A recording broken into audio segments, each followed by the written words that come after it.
Hi everybody, Hugo Lopez here from Shrimp Lab USA. Alright, I'm so stoked you guys are all so interested in this, and on today's video we're going to be putting together a 9.5 gallon tank.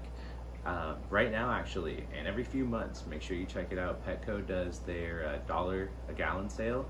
So right now, 10-gallon tank, like what I use, I can put a clip up of what I use.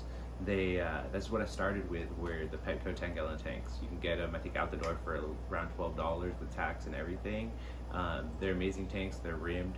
They're not as fancy as some of the other tanks that you'll see, but they get the job done better than anything. And talk about affordability. If you're trying to build that shrimp rack or get that thing started for a low price, like 150 bucks total with soil and everything, without shrimp. But you know, if you're trying to build that, that's going to be the best way to do it, is either go get a 10 or a 20 gallon from Petco during this sale. It's going on all month right now. It's September 22, and just literally go there, check online. You can see which stores have supply, and then you can even pre-buy them and then go pick them up. I've done it before. It saves you a lot of money, and you can get a bunch of them at the same time, so you can build if you want to get multiple.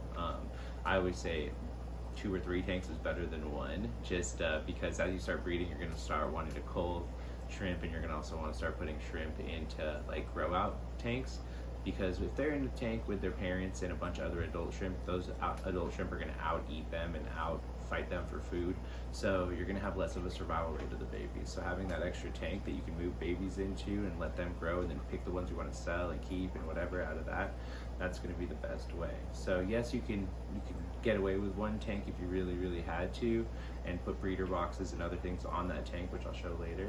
But it's best if it's sales going on like this, you pick up 3 tanks and you set up a little rack. I'll show you the rack I have originally set up.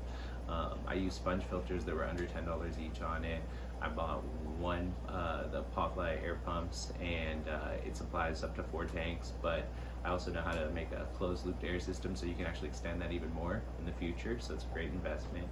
But $10 tank, $10 air filter, $40 pump you're gonna be able to grow with, and then 50 bucks in soil, you know, and then we're still under at that point. Then you still have enough money if you wanted to put in a UGF filter, buy a cheap little light. I have a few other options. I'm going to be putting links to the Amazon things if you want to buy it off of there.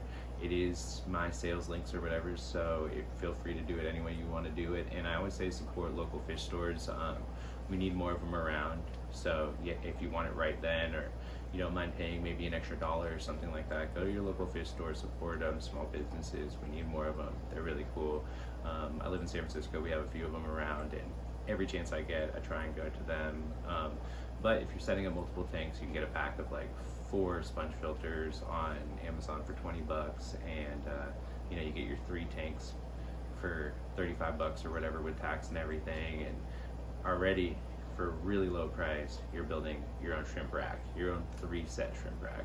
And this is going to be able to not only give you options to have different grades, but you could also do 2 different kinds of shrimp and have 1 full tank or something like that. So these are all things we'll go into later. I'm going to show you guys basic tank setup right now and a few different options you have for it. I'm just going to kind of like talk over and let you guys kind of see while it's happening, but I hope this helps out, and thank you guys for tuning in. Like always, feel free to hit me up with any questions you have. I'd love to help or answer, or at least guide you in the right direction. Thank you so much. Alright, time to set up our 9.5 gallon aquarium. This is the same for a 10 gallon aquarium or any other fish tank. We're going to be using a sponge filter and a UGF box. UGF boxes are great because they help the water go through the soil and buffer it a lot more. Once we get that together, we're going to be putting in our soil and everything else that we're going to be needed. First thing you're going to do is rinse out your tank. Make sure your tanks are rinsed out. You never know what's inside of them. Wipe them down clean. Then we're going to be getting our filtration system set up and put in, and then we're going to be adding our active substrate. Active substrate is really important because what it ends up doing, it takes our distilled or RO water and it keeps it a low pH. Without that, the shrimp aren't happy. They're not going to breed well. So this is very important to also just keeping them alive. The sponge filter itself is just used to keep the water clean, and that's pretty much its main use. It's very efficient and works great. If you have bigger than a 10-gallon tank, you're probably going to want to put in multiple sponge filters just to make sure your water stays clear. Also, I've noticed after doing this particularly that my tanks that have smaller or less amount of active substrate kind of cloudy up a little bit more than my ones that have thicker substrate. The substrate itself seems to kind of collect things and stuff like that and keep the water a little bit cleaner. So if you can afford to put a little bit more, closer to like 6 liters into a tank, like a 10-gallon tank, or even bigger tank, that's going to make a big difference. In this tank, I started out trying to put 4 liters in, including what was in the UGF, and I ended up adding in more because I felt like it wasn't enough. I want this tank to be able to buffer and work for longer than 6 months before I have to do a reset, and this is important by putting a little bit more soil in at the beginning. So that's what we ended up doing here, and we'll see how it goes out. Over here at Shrimp Lab, I'm going to test out a bunch of different ways, and we're going to figure out the best way to do it. Mind you, my first 10-gallon starter tanks, I only used a single sponge filter and Akedama soil. Then I used distilled water at first till I got my RO unit set up, and then I was able to use RO water. RO water is the best, reverse osmosis. It has 0 TDS, 0 KH, 0 anything, and so it lets your active soil really control the soil the best way you possibly want. All this together is just going to make the perfect environment for your shrimp, and that's why we do all this.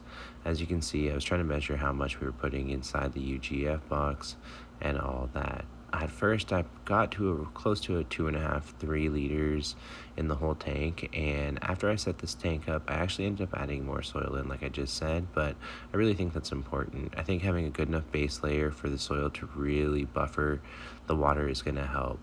It's going to be a little bit more expensive, but in the long run, it's going to be better for your shrimp, and it's going to last a lot longer. So I suggest if you're doing what we're doing right now, add a little bit more soil before right now. You can add it in later, but before the shrimp are in. You never want to add soil, especially active soil, after shrimp are in, because if you do that, the pH could swing and it could kill your shrimp, which is not fun for anybody.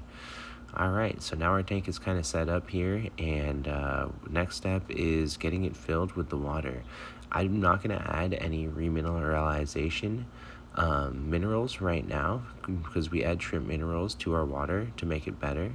I'm going to wait a little while and cycle the tank, and then after the tank's cycled, right before I put the shrimp in, then I'll make sure the water's mineralized and up to par.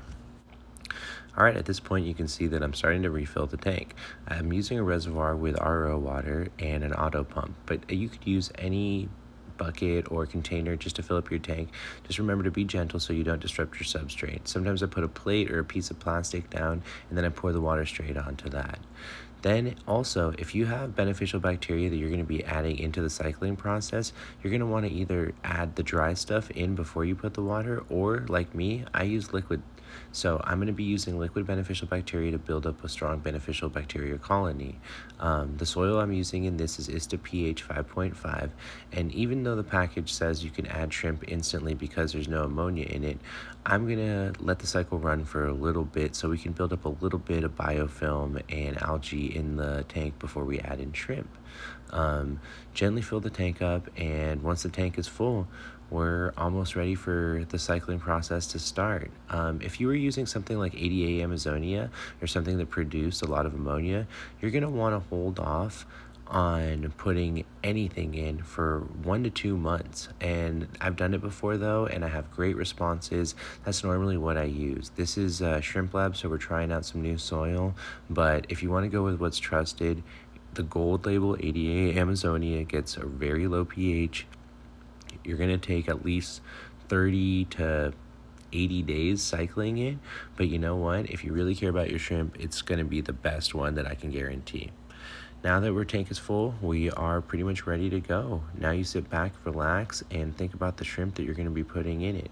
You can decorate your tank with moss and live plants, and these are going to help suck up some of the nitrates in the tank and keep the water nice and clear. In this, I'm using bucephalandra that I glued to a little rock and a stick, and I'm also using some moss in the back. As the tank matures, this will all grow and it will help out the shrimp.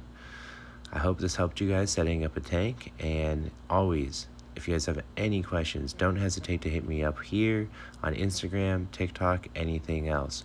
We're going to do follow-up videos, and we're also going to help you with anything else you have questions on. Thanks so much, and have a good one.